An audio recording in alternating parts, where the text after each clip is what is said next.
everybody, Mental Health Monday. So today we're going to talk about the stages of change. And if you've ever heard me talk about the stages of change, there are six, technically, well, five, but technically six different stages of change. And depending upon where you're at in that, it's going to depend on whether or not you're actually going to make a change that is lifelong, which is something that we want to do.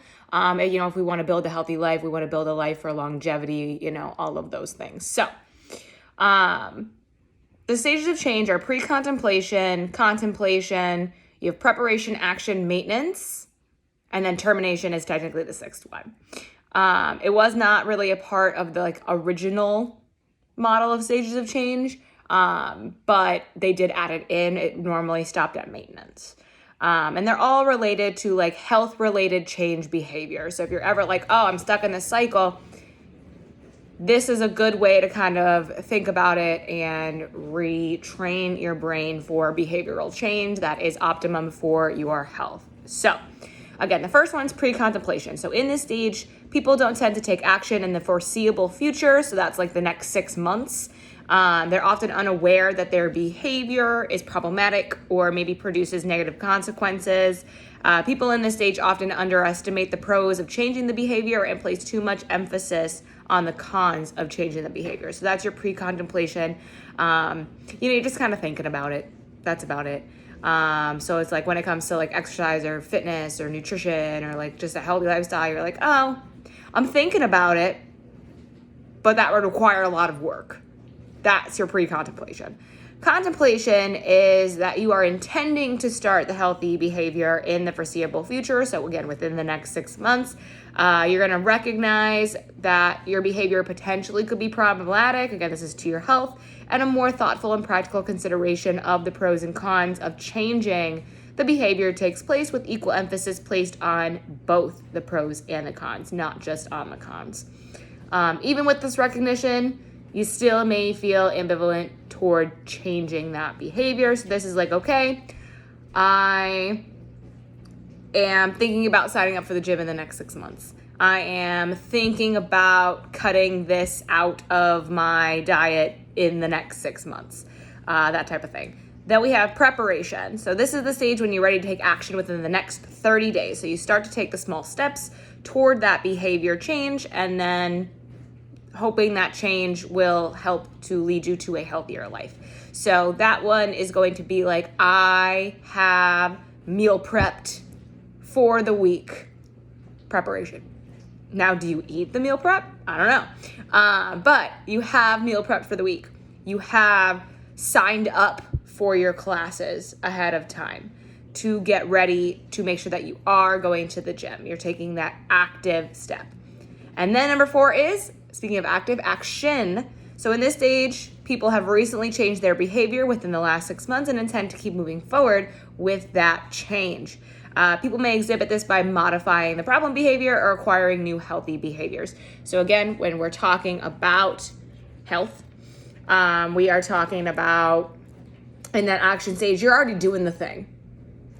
You are in it, doing it. You are eating your meal prep. You are going to the classes that you signed up for. You are in action. Then eventually you get to maintenance, stage 5.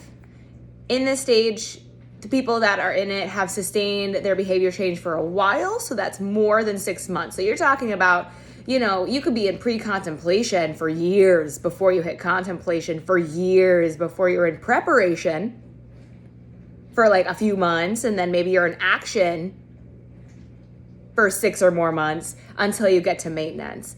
And then you just kind of prevent relapses of earlier stages. When you're in maintenance, you don't fall off the bandwagon, for instance. Please relate back to my other video, falling off the bandwagon, for that, because it's not something that I really truly believe in. But for that maintenance, we don't want to go back to pre-contemplation. We want to stay at maintenance. We want to stay in action, that type of thing. Finally, we have 6. This is termination. So this is when you have no desire to return to your unhealthier behaviors, and you're absolutely sure that you're not going to relapse back to preparation, contemplation, or pre-contemplation. Once this is reached, you kind of just chill out and you're done. You've made the behavior change. It is a habit now, and that's it. And you can kind of exit and re-enter at any stage in that. If like you happen to, you go to the gym, but then a lot of times, with the economy today, for some reason you have to cancel because it's too much money. So then you're back kind of in contemplation, or you're back in preparation. You're like, okay, well now I got to prepare to go to another gym, or I got to prepare to, I tried this food habit, it didn't work out for me. I got to prepare now for this food habit. So you can go in and out of these stages of change. But to process through the stages of change, people apply cognitive, affective, and evaluative processes. And there are 10 processes of change that have been identified, with some processes being more relevant to a specific stage than others. So these are the processes that result in strategies that help people make and maintain change. So one is consciousness raising. It's increasing awareness about the healthy behavior. The next is dramatic relief, the emotional arousal about the health behavior, whether it's positive or negative. Then we have self-reevaluation. This is self-appraisal to realize that the health behavior is a part of who they want to be. I want to be a person that walks every day, so I am. Environmental reevaluation, so the social reappraisal to realize how their unhealthy behavior affects others. You have social liberation, the environmental opportunities that exist to show society is supportive of the healthy behavior, like our community at Girl Fight. We have self-liberation, which is the commitment to change the behavior based on the belief that achievement of the healthy behavior is possible, which it definitely is. Helping relationships, number 7 here, is finding that supportive relationship that it's going to encourage the desired change. That's why it's so important to have a community around you all the time to help you through that.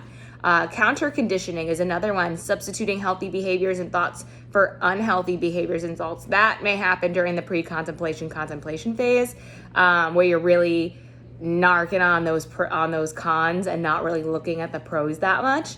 Then we have reinforcement management, so rewarding the positive behavior and reducing the rewards that come from negative behavior. Now remember, please never reward with food, okay? Food is not a reward, it's just fuel for your body, and enjoyment, technically. And then the last one here is stimulus control. So re-engineering the environment to have reminders and cues that support and encourage your healthy behavior and remove those that encourage the unhealthy behavior. So there's a lot of steps that you go through when you're making a specific change in your life, when you're breaking old habits and creating new habits. And again, it's a really good cycle to kind of know and be aware of. And maybe this can help you look at your your fitness and health journey a little bit differently and kind of figure out where you are and where you want to be.